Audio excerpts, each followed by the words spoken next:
So if you enjoyed this video and want to see more content like this on the channel, you can show your appreciation by clicking on the PayPal link in the description box, and you can donate any amount that you feel is equivalent to the value of this video. Also, leave us a thumbs up. It helps us get more views. Here's the good news. Even if they kill Trump and kill me, it doesn't matter now. Their whole system's blown wide open. People know it's unelected. They know it's foreign. They know it's globalist. They know it's Islamic. They know it's satanic. They know it's pedophile. And they know it's out to get everybody. And it's anti-prosperity. And so just rejoice that we're having devastating victories right now.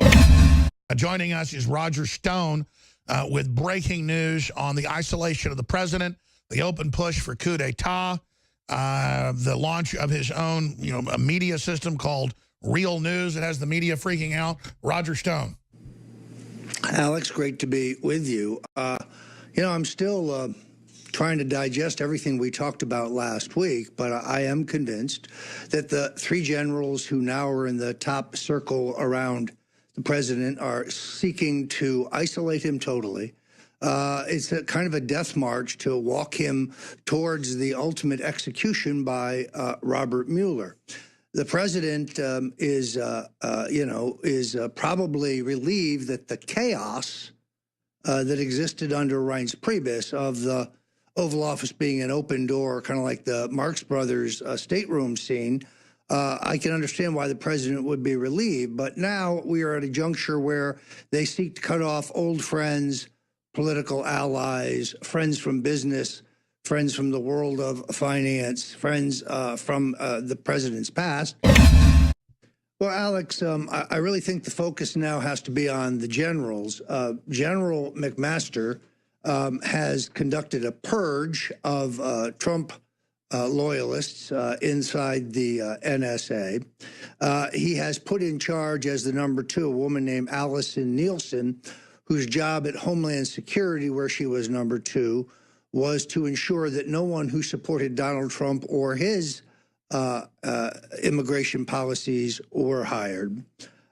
He has put into effect this arrangement with the other generals where I am told they have an unwritten agreement that no military order will be honored unless all three of them sign up, the usurpation of entire civilian authority, and I don't believe that the statement that the president put out has been seen correctly and in the right light.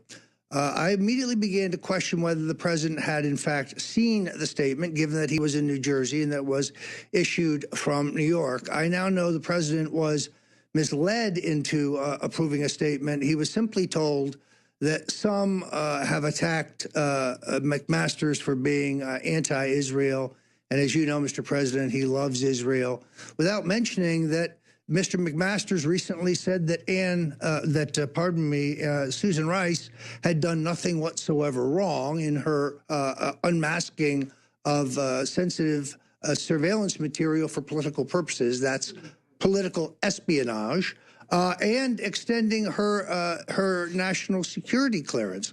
These were two facts that my sources tell me the president was not aware of when he issued his hearty support for Mr. McMaster. So this is disconcerting. I say let Trump be Trump. I say that the idea that he is incontinent or needs a handle is ridiculous, but sources tell me that the president was not happy with stories he read that said that General Kelly was seeking to get control of the president's Twitter feed. The president's Twitter feed is his province, isn't being written by some punk staffer or some military guy. This is Donald Trump's lifeline to the American people. And the general, I think, may have made a mistake in his efforts to attempt to close it. That is powerful information, because he was in the news being quoted talking about Trump like he was some, mentally retarded kid that you have to keep in the basement. Very, very sickening, arrogant statements. And I wasn't sure Kelly said it. I mean, CNN lies so much that either Kelly said that or he didn't say it. But regardless, implying that the president was being isolated for his own good and saying that he was no longer going to be on his Twitter alone, but would run it past Kelly. Again, I mean, these people are arrogant, just like McMaster would run around and say, we're going to topple Assad a day after Trump said that we weren't going to topple Assad, and then he had to walk that back later. These people are like whack-a-mole. They keep popping up like bad kids just to see if they can score points with the mainstream media. Who wants to score points with this dying dinosaur edifice? Well, and let's face it, when Congressman Adam Bull Schiff comes forward to heartily endorse the leadership of General McMaster, I think that tells us all we need to know. The globalists stick together. McMaster is allied with the other two generals for this is 7 days in May. This is an effort to lull the president to sleep, cut him off from his most loyal supporters, withhold the truth from him about his government, try to deter him from doing any damage before they can take him out. But then separately, they don't want us warning the president, oh, hey, 5 times this week, Clapper says he wants you to be overthrown. Oh, look, you know, on and on and on. Oh, Al Gore just bragged on the Late Late Show that you're about to be overthrown. So that's why they had the Washington Post a month ago saying Hannity has now got into Alex Jones territory. Look, he's crazy. He claims there's a plan for COG to overthrow. He got it from Alex. And then they don't show that it was in Atlantic Monthly. So he didn't get it from me. This is going on. Lou Dobbs, Rush Limbaugh, all of us. Yes, it's true. Have Alex Jones and Roger Stone and all of us trailblazed this? Yes. Don't you think we're a little tired of being the trailblazers? You know how dangerous this is. They already tried to kill Roger twice. I'm not going to get into the stuff going on behind the scenes here, but let me just tell you something. If I wasn't somebody, I'm not into abuse, but if somebody's going to do it, I can flip a switch and like it. You understand? I get my energy off them trying to destroy me. You understand? I'm committed. In fact, I love it. You understand? I flipped the switch. So they need to understand that I love all of it. I absolutely enjoy it. I'm not just putting a good face on it. I love it, whatever you do, because you're going to be defeated, and we're winning the culture war, and now you can't carry out your little assassination or whatever, or hit him with some drugs and claim he had a collapse, a mental issue, put him on PCP, whatever it is you're planning. Don't think we don't know, and don't think you're ever going to get away with it, McMaster and Brennan and all you dirty collaborator Benedict Arnolds that sold us out to radical Islam. Don't ever. I'm sorry, Roger, I'm ranting, but you brought up this clip. I hadn't seen it. I watched it during the break, and it made me get angry again. But it shows how weak they are. If they're afraid of us and are fighting around the clock desperately to keep our information from getting to the president, it shows what weak crap they are. Not how strong we are, but how weak they are.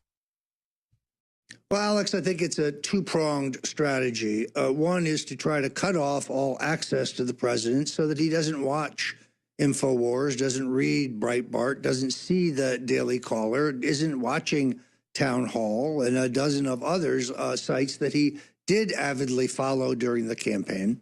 So he's on a steady diet of Fox and CNN and the 3 networks. Fox is probably where he gets most of his information, and if he's watching Judge Jeanine or Sean Hannity or Judge Napolitano or Tucker Carlson, or Steve Doocy, he's getting it straight. Otherwise, you're right, the complexion of Fox is changing quickly. By limiting the print media that he sees and swiftly curtailing his television viewing so that it does not include alternative media, it's much easier to control his perception of things. As I've said 100 times on this program, when Donald Trump has all the information, he almost invariably makes the right decision. I think you've said it 200 times, and let me add this. You've been saying this for months. Kelly and others have tipped their hand. They're on TV saying we're getting him totally isolated. Now, some people say, well, that's the leaks, so they can find who the leakers are. Maybe Kelly's good. Maybe he is. All I know is McMaster's bad. Mattis, I don't know what's going on. And we're going to see if the leaks stop. That shows Kelly's good. Or maybe the media is misquoting Kelly. Regardless, all I'm saying is that it's true he was being spied on. It's true they're trying to overthrow him, and he needs to know this. Sorry, go ahead. Now, Alex, let's be absolutely clear. When they talk about finding the leakers and closing the leaks, this is folly. No president has ever been able to do that. They will run cursory investigations. They're going to find that the people in government who leak are strategic enough not to use their own cell phones or emails. They're not going to leave traces that for which, in some cases, are crimes in which they could be prosecuted. Then what will happen is the government will start using surveillance and eavesdropping to try to catch the leakers before they leak. And it'll be that surveillance that Deep State actually uses to stir up stuff and twist things to burn POTUS. Well, or even worse, it is precisely what ended up bringing President Nixon down. It will now be used to use Trump down. Oh my God, Trump was surveilling his own staff. In all honesty, the fact that we even need to put members of the White House staff under surveillance tells you that they have had poor hiring practices. This should be the ultimate team of Trump loyalists. Instead, but as you said, day one, they put in sheep-dipped globalist Soros operatives at all the gatekeeping points to put in the fifth column. It's very sad. I mean, the president is like a captive in a tower. His instinct is good. His heart is pure. And when he gives orders on the economy and they're carried out, we see the results. He's being told things selectively so they can, in my opinion, lull him to sleep about the danger of Mueller and what he has in store, and to try to mute his corporate tax cut back to something meaningless, to stall as long as they can on the wall, and otherwise just run the clock out, hoping that the Democrats take the House in 2018, and then anything Mueller dishes up can be used as a phony excuse for impeachment. If you're interested to learn how to create content and spread content, we'll show you how. Go to the Operation How YouTube channel, click on the About button, and then click Message. Send us an email. If you want to engage, become an info warrior, we will train you up. If you like this video, make sure you hit the like button and also subscribe to the channel and hit the bell icon below the video to get notified when the latest new content drops. Keep us in your prayers. We get a lot of resistance for putting these videos out, but to Yahweh be the glory.